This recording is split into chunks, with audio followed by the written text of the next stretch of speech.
Hello everyone, welcome back to my channel studious tube. I am Shruti और आज की अपनी वीडियो में हम लोग पढ़ने वाले हैं 11, 12 और 13 के डिविजिबिलिटी रूल को।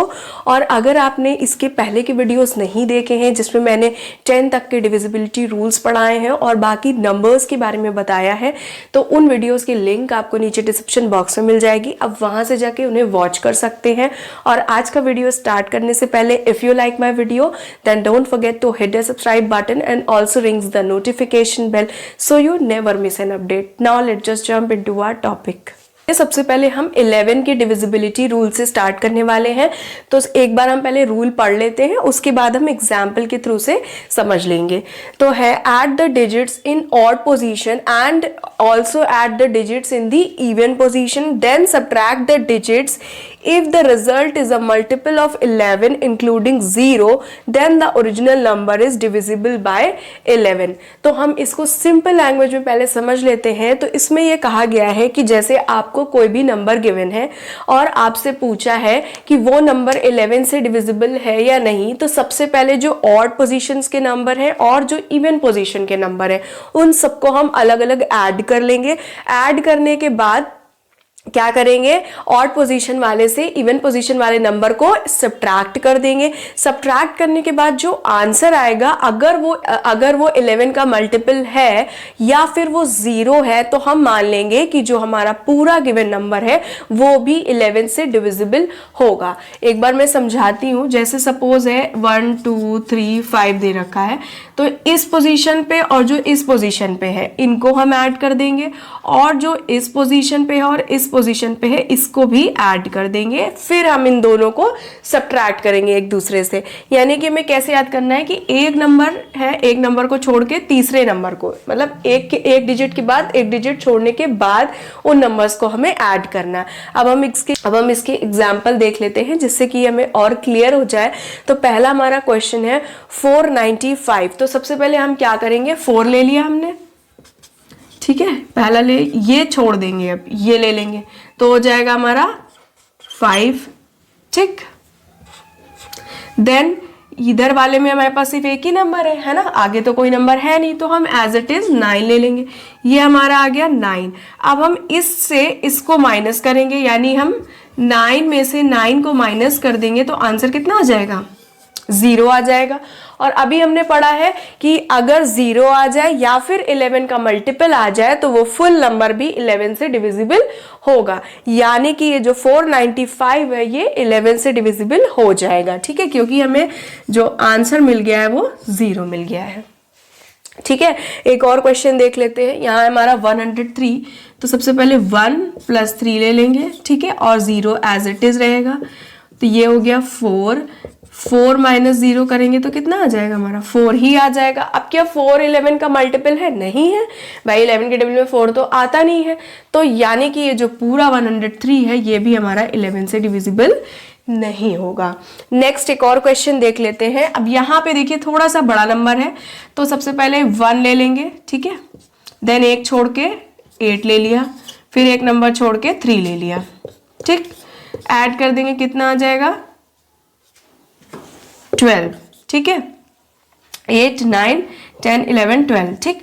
फिर अब यहाँ वाले भी ले लेंगे 0 + 1, ओके, क्योंकि इधर 2 ही नंबर बचे हैं हमारे, तो 0 + 1 ले लिया तो 1 आ गया, ठीक। अब हम क्या करेंगे, 12 में से -1 कर देंगे तो हमारा 11 आ गया, और जो हमारा 11 है वो क्या है, वो हमारा मल्टीपल ऑफ 11 है, 11 के टेबल में आता है। तो जो ये पूरा नंबर है 10813 ये भी हमारा 11 से डिविजिबल हो जाएगा, ठीक है। तो आई होप आपको 11 का डिविजिबिलिटी रूल समझ में आ गया होगा। अब हम देख लेते हैं अपना 12 का डिविजिबिलिटी रूल। तो देखिए सबसे पहले में दे रखा है 12 का डिविजिबिलिटी रूल। हम ये कह सकते हैं कि कोई एज सच इसका प्रॉपर रूल नहीं होता है। 12 के डिविजिबिलिटी रूल के लिए हमें 3 और 4 दोनों के डिविजिबिलिटी रूल को लगाना पड़ता है, क्योंकि हमें 3 4 अगर हम 3 × 12 कर देंगे, अगर हम 3 × 4 कर देंगे तो हमारा आ जाएगा 12, ठीक है। तो इसीलिए हमें 12 के डिविजिबिलिटी रूल के लिए क्या करना पड़ता है, 3 और 4 के डिविजिबिलिटी रूल को लगाना पड़ता है। तो एक एग्जांपल से देख लेते हैं। 648 है, सबसे पहले हम इसमें 3 का डिविजिबिलिटी रूल लगाएंगे। 3 का डिविजिबिलिटी रूल क्या होता था, 6 + 4 + 8, ठीक है, 18 हो गया। 18 डिवाइडेड बाय 3 करेंगे तो ये डिविजिबल हो जाएगा। नेक्स्ट हम 4 का लगाएंगे, तो 4 के लिए हम 48/4 कर लिया, आ गया हमारा 12। यानी ये नंबर जो है ये 3 से भी डिविजिबल है, 4 से भी डिविजिबल है, दैट मीन्स कि ये 12 से भी डिविजिबल हो जाएगा। ठीक है, ये नंबर 3 से भी आ गया, 4 से भी आ गया डिविजिबिलिटी रूल से, दैट्स वाई ये जो पूरा नंबर है ये 12 से भी डिविजिबल हो जाएगा। नेक्स्ट एक और एग्जाम्पल देख लेते हैं, दैट इज 1092। अब सबसे पहले 3 का डिविजिबिलिटी रूल लगा देंगे, तो 1 + 0 + 9 + 2, ये हमारा आ गया 12। 12 डिवाइडेड बाय 3 हो जाएगा। ठीक है, देन 1092 को 4 से डिवाइड कर देंगे, और 4 2 = 8, 2 इधर 2 गया ना, तो ये हो गया हमारा 2 इधर आ गया, है ना, 2 = 8 ही तो आता है भाई, 10 दे रखा है हमने, 10 काटा है, 29 आ गया। ठीक है, 4 7 = 28, 1 इधर आ गया, 4 3 = 12, आंसर आ गया हमारा 273। यानी ये नंबर हमारा 3 से भी डिविजिबल है एज वेल एज 4 से भी डिविजिबल है, और जब ये 3 और 4 दोनों से डिविजिबल है तो हम ये कहेंगे कि ये नंबर 12 से भी डिविजिबल हो जाएगा। ठीक है, तो आई होप अब आपको 12 का भी डिविजिबिलिटी रूल एकदम क्लियर हो गया होगा। देख लेते हैं हम अपना लास्ट डिविजिबिलिटी रूल ऑफ 13 को। तो जो डिविजिबिलिटी रूल है 13 का, सबसे पहले हम एक बार रूल पढ़ लेते हैं, उसके बाद मैं इसको आपको समझाती हूँ।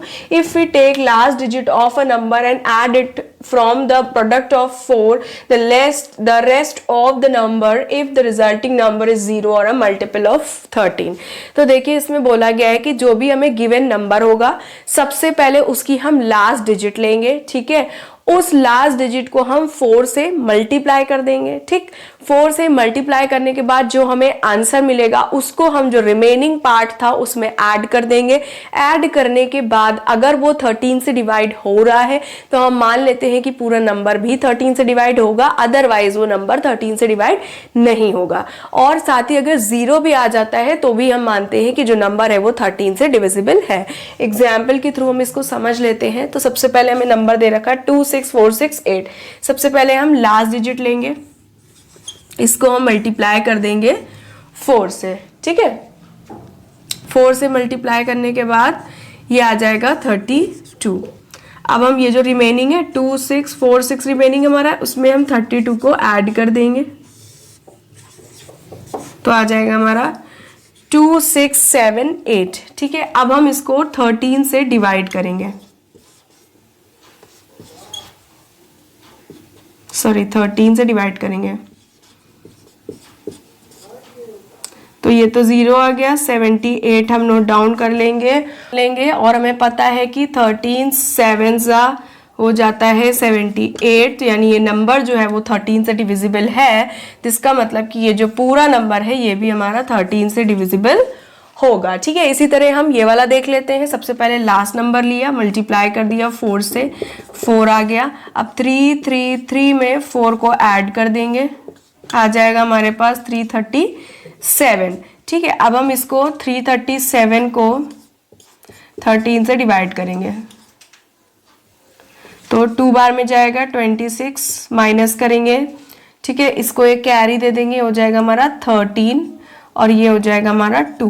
13 में से 6 गया, हमारा बचेगा 7 एंड 7 को हम यहाँ भी लिख देंगे 77, तो 30 ये हो गया हमारा 77। अब हमारा 13 6 होता है 65, और जब इसको माइनस करेंगे तो जो हमारा आंसर है देखिए वो 0 नहीं आएगा। ठीक है, यानी कि ये जो नंबर है ये क्या है, ये 13 से डिविजिबल नहीं है। और जब ये वाला नंबर 13 से डिविजिबल नहीं है, दैट मीन्स कि जो ये जो गिवन नंबर है ये भी हमारा 13 से डिविजिबल नहीं होगा। तो आई होप कि आपको 13 का डिविजिबिलिटी रूल भी इजीली समझ में आ गया होगा। तो अब हम लोग एक बार तीनों ही डिविजिबिलिटी रूल को समराइज कर लेते हैं जो आज हमने पढ़े हैं। सबसे पहले हमने पढ़ा 11 का डिविजिबिलिटी रूल। उसमें हमें क्या करना पड़ता था, जो इवन पोजीशन के नंबर होते थे और जो ऑड पोजीशन के नंबर होते थे उनको हम ऐड कर देते थे और फिर एक दूसरे से सब्ट्रैक्ट कर देते थे। अगर सब्ट्रैक्ट करने के बाद 0 या फिर 11 का कोई मल्टीपल आ जाता था तो जो पूरा वो नंबर होता था वो 11 से डिविजिबल हो जाता था। 12 के लिए हम क्या करते थे, 12 का कोई एज सच डिविजिबिलिटी रूल नहीं है। 12 के लिए हम लोग 3 और 4 के डिविजिबिलिटी रूल को लगाते थे, यानी कि पहले सम करते थे, सम करने के बाद उस नंबर को 3 से डिवाइड करते थे, अगर वो 3 से डिवाइड हो जाए यानी वो 3 से डिविजिबल है। और 4 के लिए हम क्या करते थे, लास्ट के 2 नंबर्स को लेते थे, उनको 4 से डिवाइड करते थे, अगर वो पूरी तरीके से डिवाइड हो जाते थे तो यानी कि वो नंबर जो है वो 4 से भी डिविजिबल होगा। अब वो जो भी नंबर है वो 3 से भी डिविजिबल हो गया एज वेल एज 4 से भी डिविजिबल हो गया, तो हम ये मान लेते थे कि जो पूरा नंबर है वो 12 से भी डिविजिबल होगा। नेक्स्ट हमने देखा 13 का डिविजिबिलिटी रूल। तो 13 के डिविजिबिलिटी रूल के लिए जो भी हमें गिवन नंबर होता था, सबसे पहले हम उसकी लास्ट डिजिट लेते थे, ठीक है, लास्ट डिजिट को हम 4 से मल्टीप्लाई कर देते थे और जो आंसर आता था उसको जो भी रिमेनिंग पार्ट होता था उसमें ऐड कर देते थे। ऐड करने के बाद जो हमें आंसर मिलता था उसको हम 13 से डिवाइड करके देखते थे। अगर वो जो आंसर है वो पूरी तरीके से 13 से डिवाइड हो जाता था या फिर 0 आ जाता था तो हम ये मान लेते हैं कि जो वो पूरा गिवन नंबर है वो 13 से डिवाइड हो जाएगा। तो आई होप कि आपको ये तीनों ही रूल्स जो है वो अच्छे से समझ आ गए होंगे। अब अपनी नेक्स्ट वीडियो में इसके आगे के डिविजिबिलिटी रूल्स को पढ़ाऊंगी और उनके क्वेश्चंस कराऊंगी। और अगर आपको मेरा ये आज का वीडियो अच्छा लगा हो तो मेरे इस वीडियो को लाइक करिएगा, अपने फ्रेंड्स और फैमिली के साथ शेयर करिएगा और साथ ही मुझे कॉमेंट सेक्शन में ज़रूर बताइएगा कि आप और किन टॉपिक्स पे वीडियोज़ देखना चाहते हैं। Thank you so much for watching.